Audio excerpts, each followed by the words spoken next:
Yeah, this is weird. This is super weird. I've been doing this for 8 years, and I think I'm more upset about this. Like, I feel the iPhone 13 comes out in a week, less than that, and we're talking about the iPhone 14 that looks way cooler and way better. I don't really wish I was talking about this either. I was looking forward to just being excited about the iPhone 13, but here we are today talking about the iPhone 14. John Prosser, Renders by Ian, they come at us. I have confirmed these are real. I've seen some other things myself that, obviously can't be released. And yeah, let's just talk about next year's iPhone. So what are you waiting for? If you're excited for today's video, drop a like down below. It seriously helps me and the channel out. And click that subscribe button and turn on the bell for notifications so that you never miss a beat.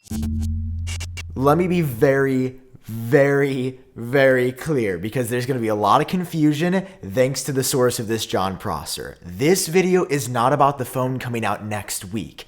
This video is about the phone that's coming out next year. So all these details, all the design tweaks, the camera bump going away, these are things coming next year.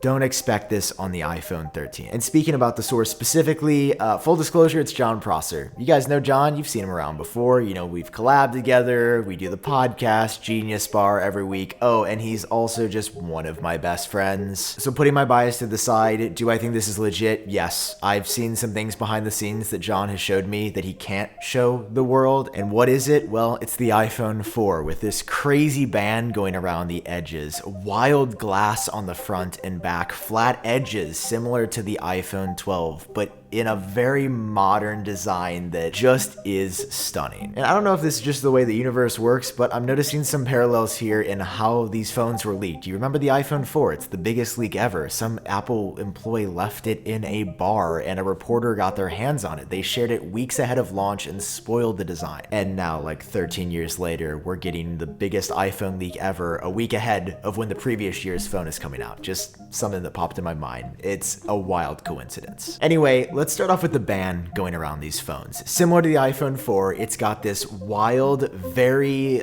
stark contrast band that's silver that goes around the edges. And while Apple has used aluminum on the lower end phones and stainless steel on the higher end phones for a while, next year, the Pro phones are gonna go titanium. Yeah, literal titanium, the thing that the Apple Card's made out of. They used it in the watch. They're now gonna put it in the band around the phone, which means they won't have to really modify it because titanium just kind of looks like this anyway. It's gonna be a nice little premium upgrade, even better material than stainless steel. This phone is gonna feel absolutely wild. Like, I can't imagine what titanium in your hand and your phone is gonna feel like. Think of it as an Oreo cookie. You've got the titanium band in the middle here and these two giant slabs of glass on the front and the back of the phone. Noticeable changes on both sides. Let's start with the back. I mean, right off the bat, no camera bump. It's the subtle things that Apple's bringing back, like the fact that cameras just used to actually be smaller in the past, and now they're bringing it back. So the camera bump is going away. It's going to be completely flush with the iPhone. And let me be clear that I don't think the lenses are getting smaller. It's simply the fact that while the back glass and camera sticks out and protrudes from the iPhone now, Apple's just raising the back glass to be flush with the lenses, which is smart, but it definitely means this phone is going to be thicker. And if there's one thing the iPhone 4 and 4S models were known for, it's how thick they were. I am not going to mind it at all, because I think this probably means we're getting a gigantic leap in battery life along with this, and the design, the complementary colors and features, yeah, it can be thicker. I'm cool with that. Give me the thickest iPhone you can produce. We still got 3 lenses. We've still got LiDAR. We've heard that a periscope camera could be coming with wild 50 to 100x zooms, so that could also be packed into this design, but not going to be 4, 5, 6 cameras. I know that was the meme, but they really are committing to 3 for quite some time. This color specifically is not confirmed, the blue, the render that absolutely looks the best, but apparently they have actually seen the prototype iPhone 14 in gold, so expect this champagne-y premium vibe to come. I've never been a huge gold guy. For me, the blue's where it's at. There's just nothing that even comes close to this colorway. I mean, it's why I got Pacific Blue on the iPhone 12 Pro. And you'd say already, wow, that seems like way more of an upgrade that we're getting this year on the iPhone 13 just from the back alone. Yeah, I mean, it seems like it. That's the vibe that I'm getting. But then you flip the phone around and you say, well, wait a second.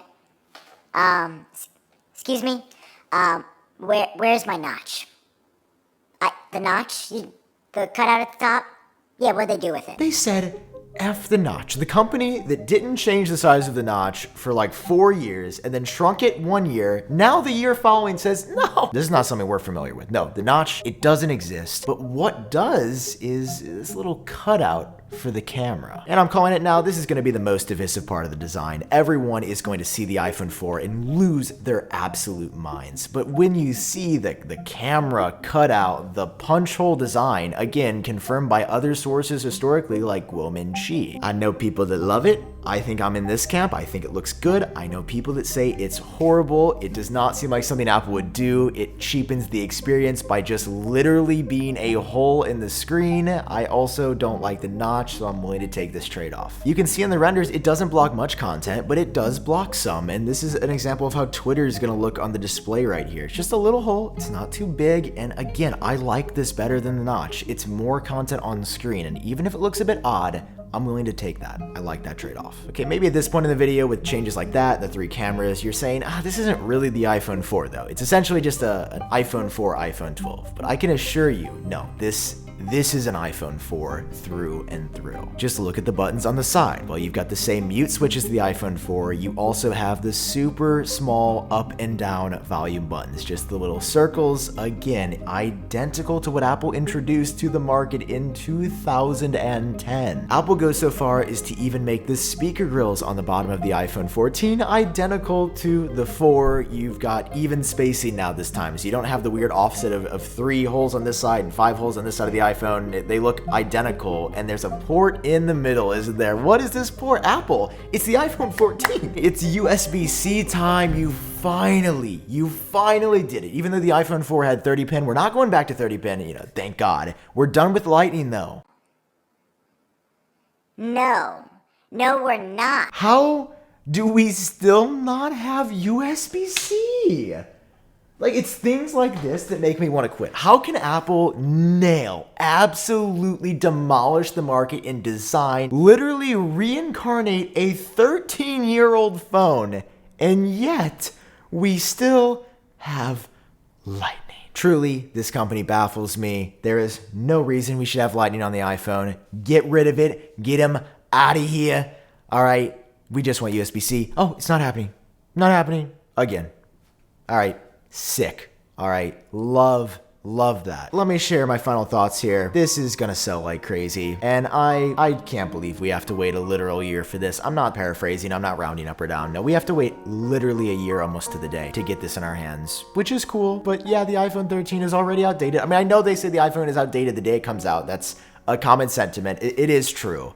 But man, John, did you really have to do this to us before the iPhone 13? I mean, this is just gonna hurt to buy the iPhone 13. This is dangling in front of us with this amazing attention to detail, something so radical. And have you noticed this trend from Apple of going back to their roots, which I am so down for? The iMac, that looks like the iMac G3 with colors. Now the iPhone 4. What are we gonna go back to, the original iPad? Are we gonna go back to some original MacBook designs? I don't know, guys. I don't know, but this has genuinely never been a more exciting time to cover this. Every year, I'm like, my job's gonna get boring. Apple's gonna run out of things to talk about. It's just gonna stop. There has to be something that just they're gonna flop year after year. No, right when I get bored, right when I'm like, I think the iPhone's out of it, they bring back the iPhone 4, dude. They bring back the iPhone 4. What else do you say? What else do you say? That's so good. It's so good. All right, we're gonna go back to iPhone 13 content, and then we will revisit the iPhone 14 as we get closer. But yes, absolutely bonkers. This is it. Hope you guys enjoyed it. iPhone 14. Let's go.